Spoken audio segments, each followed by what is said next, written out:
Dans cette partie de JavaScript, nous allons voir donc comment créer une array, ou autrement dit un tableau, dans JavaScript, et cela nous allons le faire en créant donc cette liste qui contient des noms.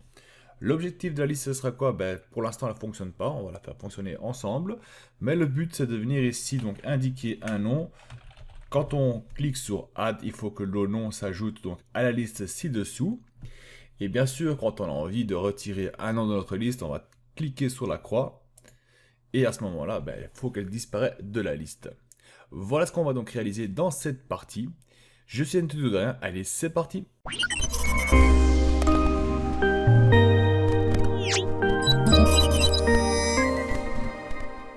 Alors, nous allons commencer avec le début, bien sûr. Donc, nous allons avoir notre page HTML.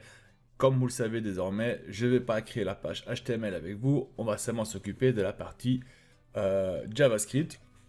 Mais bien sûr, vous pouvez avoir accès à cette page HTML depuis le site. Vous allez donc sur le post du site que je mettrai dans les commentaires de la vidéo.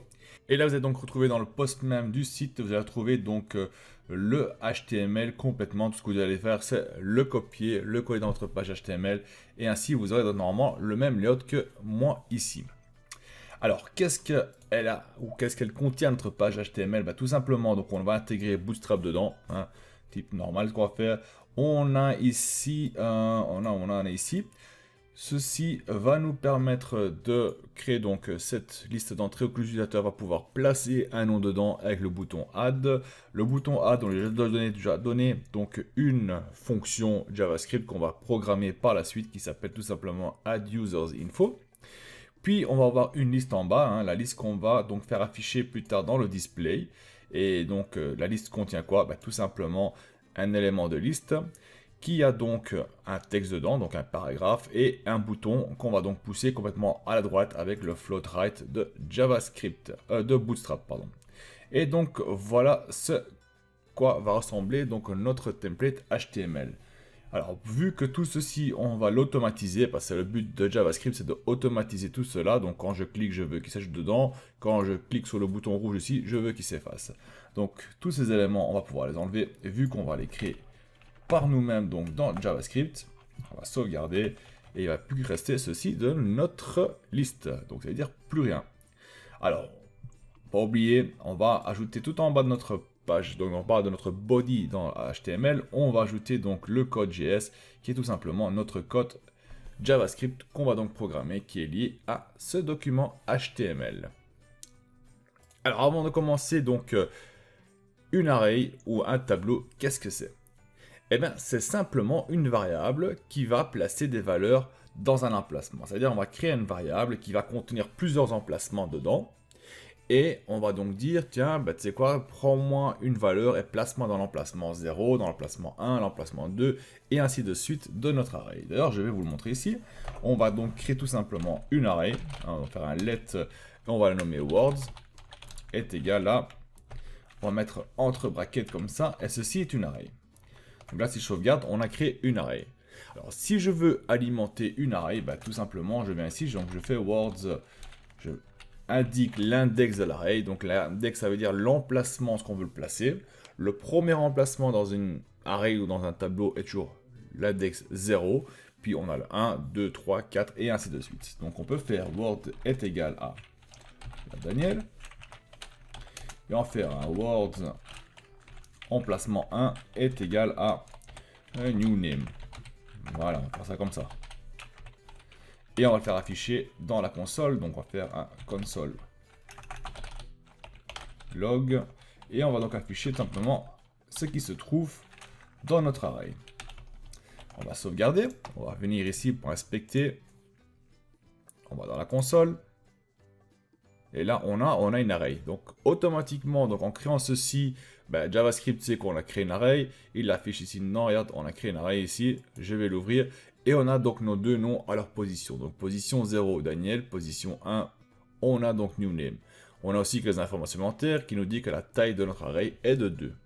Ce qui est logique vu qu'elle a deux emplacements. Bien sûr, vous pouvez bien vous en douter, ici dans notre petite application, on ne va pas chaque fois ajouter donc dans quel numéro est-ce qu'on veut placer les informations dedans. On veut que ça se fasse automatiquement. Pour cela, on a donc deux possibilités. Alors la première option qu'on a, c'est tout simplement de dire qu'on va prendre le mot, donc on va prendre notre array, on va dire qu'on va prendre la taille de notre array et placer la nouvelle valeur dedans. Ça veut dire que si je fais ceci, et je fais donc Word, et dans Word, je vais donc indiquer donc nouveau Word. Cette fois-ci, je vais indiquer la length, ça veut dire qu'on va prendre la taille de notre Word. On a vu que précédemment ici, si on a encore l'élément dedans, oui, en console, ah voilà. Donc on voit qu'on a donc 0,1 et la length 2. Ça veut dire parfaitement que la prochaine emplacement, on peut le placer à 2. Donc on va récupérer la valeur qui est ici, 2, et on va donc placer la valeur dedans est égale à another name. Comme ceci. Je vais le sauvegarder. On va ouvrir et on va donc ajouter another name dans la position 2. Et donc ça, on peut le faire. Donc chaque fois qu'on va cliquer sur le bouton, utiliser cette fonction-là pour placer donc les données dans l'array, dans notre tableau. Alors, ce qu'on peut faire, donc au lieu d'indiquer donc 0, 1 et ainsi de suite, on peut changer ceci. On va enlever ça. Voilà. Encore une fois. Et je vais créer deux autres. Ici, on va placer Daniel. En dessous, on va ajouter donc tout simplement new name. On va sauvegarder et on voit qu'on a identique le même résultat. Donc là, on a créé dynamiquement donc l'emplacement de notre array pour placer nos valeurs dedans. Alors, notre option, c'est d'utiliser la fonction même des arrays, qui est la fonction push, qui nous permet donc de pousser une valeur dans notre array. Donc, c'est-à-dire de placer une valeur dans notre array. Donc, comment on fait ça? Tout simplement, on vient ici, on va enlever ça.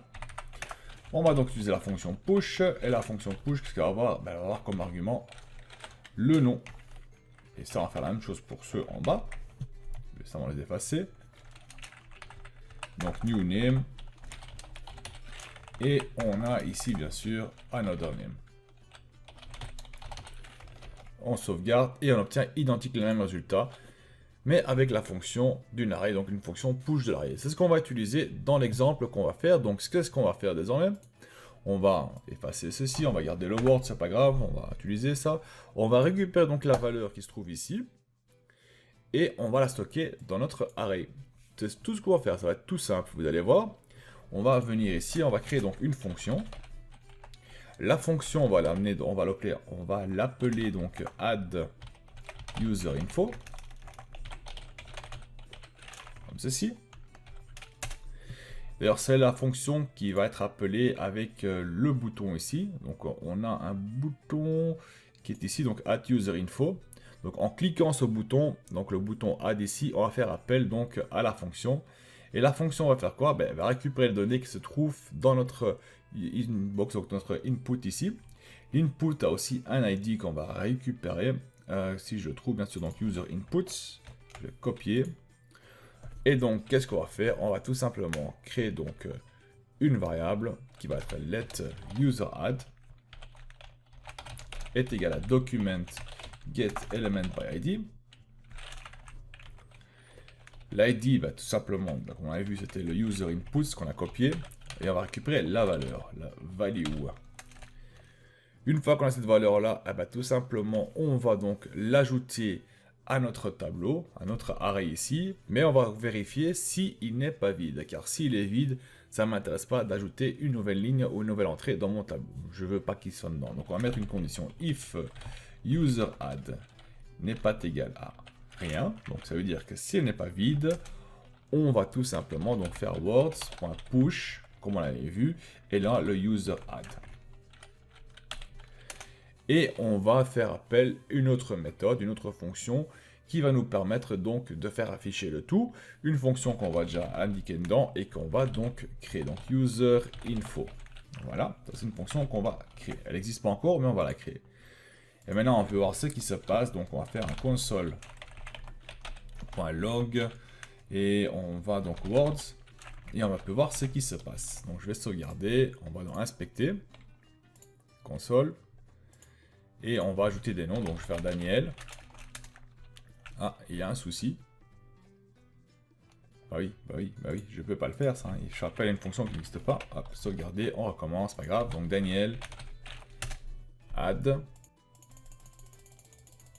Ah, il n'a pas envie. car tout simplement, ceci, je dois le placer dedans aussi. Voilà, on va faire un sauvegarder, on va rester Daniel, add, et là on a Daniel qui s'ajoute. Ok, super, on va mettre Bob. On voit que Bob s'ajoute aussi dans la liste, et on va encore ajouter Mia. Et on a donc Mia qui s'ajoute aussi à la liste. Donc ceci fonctionne parfaitement comme je le voudrais, c'est super. Donc là, on ajoute vraiment tout à notre liste. Et on va pouvoir passer à la suite. Donc désormais, on va donc afficher l'information. On va sauvegarder ceci. Et donc pour l'information, afficher l'information, on a aussi deux options. Et ces deux options, nous allons donc le voir. On va utiliser la première option, qui sera donc le function. On va créer, hop, ceci. Et qu'est-ce qu'on va faire ici? Ben, on va tout simplement récupérer donc les données qui se trouvent dans notre tableau ici, dans notre tableau Words, et on va itérer dedans. Donc on va aller dans chaque emplacement de notre tableau, on va récupérer les données et donc l'utiliser dans une liste pour afficher les informations. Donc c'est la première méthode qu'on va faire. Pour ça, on va utiliser donc une boucle du type for. C'est la boucle la plus adaptée pour ceci. Donc d'abord, on va créer donc une variable qui va contenir donc tous les éléments de notre liste. Donc show info, on va l'appeler, est égal à rien du tout pour l'instant, car elle est vide, on va la remplir. Et désormais, on va faire une boucle for. Donc for, et là, on va dire i, donc let i est égal à 0. Donc on va commencer notre boucle à 0, point virgule. On va dire que tant que i est plus petit que words.length, donc la taille, ça veut dire que tant que le i est plus petit que la taille de notre tableau, on va faire certains codes, et quand le code est fini, et bien tout simplement, on va itérer, donc on va ajouter le i ici de 1. Donc on va l'ajouter de 1, pour ça on fait donc i++. Et maintenant, donc dans le body, qu'est-ce qu'on va faire? On va indiquer ce qu'on veut. On va dire un show info. On va ajouter des données à notre show info, donc plus égal. Donc on va prendre les données existantes dans notre show info et on va ajouter des nouveaux données dedans. Donc on va utiliser le special caractéristique là, donc les petits guillemets là, je sais pas comment ça s'appelle. Et là, on va donc tout simplement, j'aurais peut-être pas dû l'effacer, mais c'est pas grave, on va faire avec. Donc on va écrire simplement, on va mettre une li d'une classe est égal à display 4, ce qui va rendre donc le texte assez grand, que ce soit visible pour tout le monde. Et là, on va donc incorporer le message qui se trouve dans notre Word. Donc on va incorporer ici donc le nom qui se trouve dans Words. Comment on fait? Bon, simplement utiliser une variable externe, donc c'est Words. On va rentrer en bracket et on va donc placer le i dedans. Donc ça veut dire que le i commence à 0, il va chercher donc la valeur qui se trouve dans l'index 0 de notre array et donc l'afficher ici. Voilà ce qu'il va faire. Et on va utiliser donc un span avec une classe est égale à float pour ajouter notre bouton dedans et on va faire bouger notre bouton complètement à la droite. Donc voilà comment est-ce qu'on fait, enfin avec un float, right, voilà. On peut fermer. Et on va donc placer notre bouton, button value, on va donner une valeur à notre bouton, car plus tard la valeur, on va devoir la récupérer, ça va être l'index qu'il faudra supprimer quand on veut effacer une donnée, c'est value. Donc pour l'instant, on va donner une valeur, et la valeur va être quoi? Tout simplement, si on va la récupérer donc du i, donc désormais la valeur est 0, donc ça commence à 0. Donc, qu'est-ce qui va se passer? Il va venir ici, il va prendre la valeur qui se trouve dans l'index 0 de notre Words, qui est donc ici le i, car il commence à 0.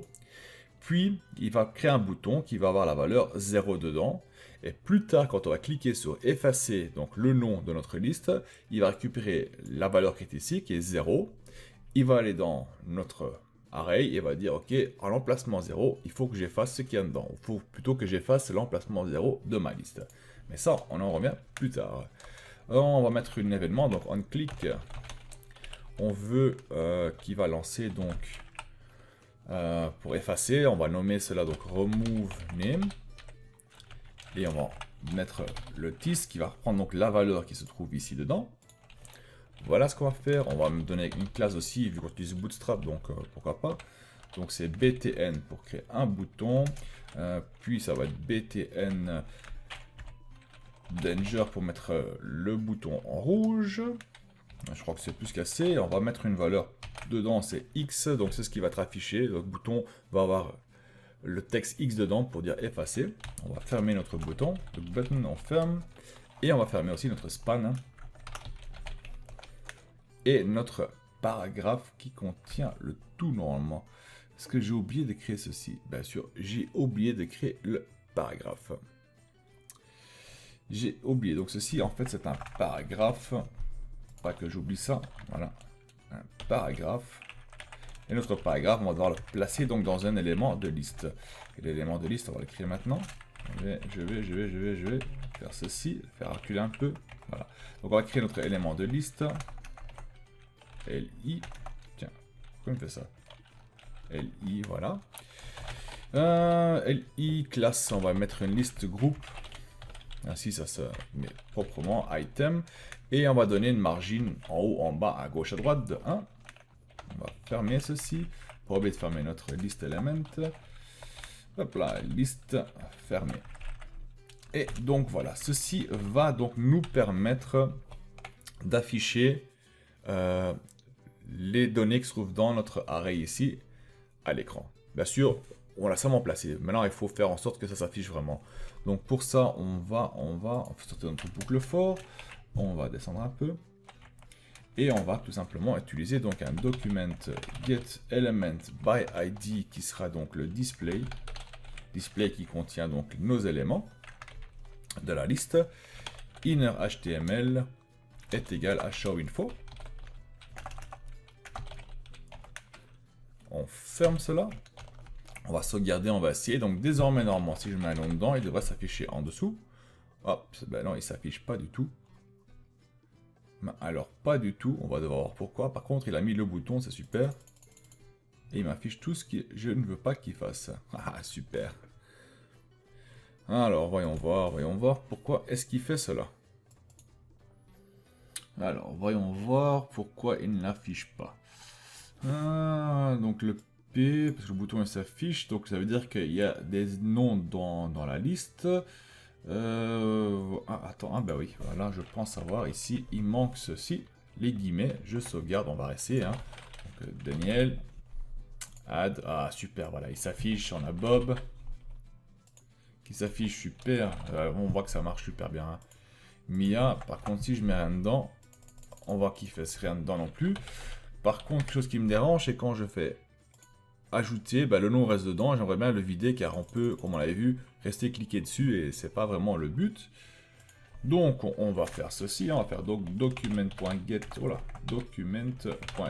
element by id.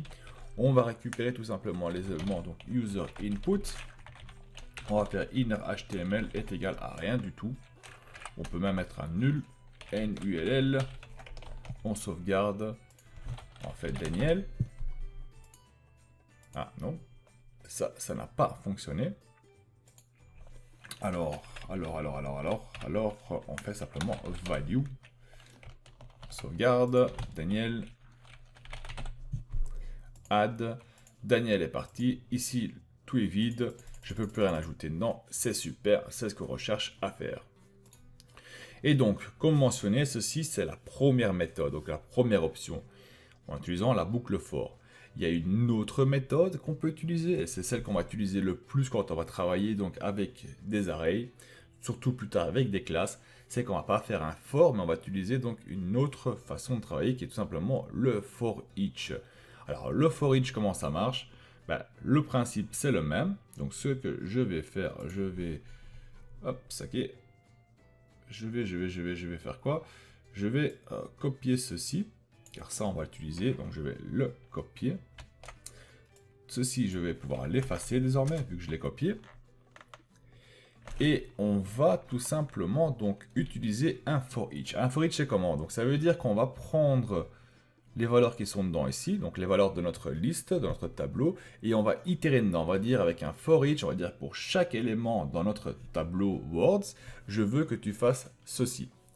Et comment est-ce qu'on va faire ça? On fait simplement donc un words, on va utiliser le tableau.forEach. Et désormais, dans le for each, on va donc dire comment est-ce qu'on va nommer l'élément qu'on va utiliser pour chaque itération. On peut dire element, pour le rendre beaucoup plus logique, on va dire words ou name. Pour each name, on peut dire aussi. Bon, on va faire ça comme ça. Pour chaque nom dans notre words ici, on va utiliser ce qu'on appelle des fonctions de flèche. En anglais, c'est arrow functions. D'ailleurs, on fait la touche égale et plus grand que, ce qui crée une fonction interne qui contient donc le nom et l'index de notre tableau. Et on va donc pouvoir travailler avec désormais. Je vais pouvoir faire ceci et coller ce que j'avais copié là tout à l'heure. Par contre, ça, je dois enlever, ça ne va pas le faire. Voilà. Et à la fin, on peut mettre un... pas besoin non plus. Et donc, qu'est-ce qu'on va modifier ici? On va enlever tout simplement le words avec le numéro d'index, car ça devient le name, tout simplement. Donc, on obtiendra donc la valeur de l'élément où on se situe. Le i, ça fonctionnerait pas, donc on va créer tout simplement une nouvelle variable, donc let counter est égal à 0. Et on va tout simplement dire donc counter plus plus. Donc ça veut dire que quand il va commencer dans le premier élément, il va prendre le nom qui se trouve dans le premier élément. Le compteur sera 0, et puis il va l'ajouter de 1, donc le prochain sera à 1, et ainsi de suite. Et là, si je vais donc sauvegarder, et on va essayer, on aura identique le même résultat. Hein. On va ajouter, on a Daniel, on a Bob, et on a Mia, on a Claude. Et donc tout ceci fonctionne parfaitement. Cette méthode-ci, avec le for each, est ce qu'on va utiliser le plus souvent, surtout avec les arrow functions, car on va pouvoir faire plusieurs choses avec. Maintenant, si vous n'êtes pas trop à l'aise avec ça, vous pouvez utiliser une boucle for traditionnelle. Hein. Donc ce n'est pas un souci. Et on va donc devoir terminer notre petite application. Il ne nous reste plus qu'une seule fonction à créer, qui est tout simplement d'effacer, c'est-à-dire qu'au moment que je vais cliquer sur un de ces boutons, je veux qu'il enlève de notre tableau. On va faire un peu de place et on va créer pour cela donc une toute nouvelle fonction et qui va être très simple et vraiment très courte. On va donc créer une fonction qui s'appelle function remove name. Et remove name, tout simplement, va avoir donc un paramètre qu'on va nommer donc E, ou event, on peut, événement si on le souhaite, ou button value. On va faire ça, on va faire un button value, c'est plus facile. Et qu'est-ce qu'il va faire? On va devoir dire donc à notre tableau qui est ici, on va devoir dire au tableau, écoute tableau, je veux que tu te trouves à l'index 1 par exemple, et qu'à partir de cet index-là, tu retires donc un élément, ou deux éléments, ou trois éléments. Ça veut dire qu'il va enlever le 1, le 2 et le 3, ou enlever le 1 et le 2 uniquement. Ça, on va devoir choisir. Et ça, il y a une fonction donc des arrays qui nous permet de faire ça. Donc, il y a une fonction de tableau qui s'appelle tout simplement le splice. Le splice nous permet donc de retirer des données, des éléments, on va dire des index complets de notre array. Et donc, ceux-là vont partir. C'est tout ce qu'il va faire. Ça veut dire que on va devoir faire donc words. Le descendre, c'est un peu plus visible. Donc, words, point. Et là, on va faire un splice. Il y a plusieurs fonctions. Et d'ailleurs, ici, on peut voir, il y a l'information qui s'affiche. Donc, remove element from an array and, if necessary, insert new element in their place, returning the deleted element. Donc, si je traduis, donc retire des éléments d'un tableau. Si nécessaire, insère un nouvel élément à la place hein, et retourne donc l'élément effacé. Voilà ce qu'elle va faire. Donc, on peut le faire. Et qu'est-ce qu'il va utiliser comme argument? Le start, le numéro d'index où on va débuter à retirer du tableau et combien on veut retirer par la suite. Donc, le delete count. Donc, on va faire utiliser un splice. Le splice, qu'est-ce qu'on va faire maintenant? On va donc devoir donner le numéro d'index qui se trouve dans notre bouton. Vu qu'il se trouve dans la value, on va devoir donc le caster en integer car c'est un format texte, dans un format string. Donc, on va devoir faire tout simplement un parse int. Il va donc changer, donc caster format texte, un format integer. On va récupérer donc le btn value, point value bien sûr. Et combien d'éléments est-ce qu'on veut effacer? Un seul élément, on ne veut pas effacer plus qu'un seul. Ça veut dire que si je clique ici, je veux que ça manque celui-ci s'efface et pas un autre. Et pour finir, on va simplement réafficher notre tableau. Donc pour cela, on va faire seulement un show user info à nouveau, point virgule, sauvegarder. Et normalement, notre application est terminée avec le peu de code qu'on a fait. On va voir ce qu'on a pu réaliser. Donc on fait Daniel ajouter, super, Bob, super, Mia, super. Et dorénavant, si je vais effacer Bob, je vais cliquer ici dessus. Et Bob ne part pas, bien sûr. C'était trop beau pour être vrai. Donc on va peu voir ce qui se passe et pourquoi ceci ne s'efface pas. Donc on va inspecter d'abord, on va voir si on a des erreurs. Ben, on a des erreurs évidemment.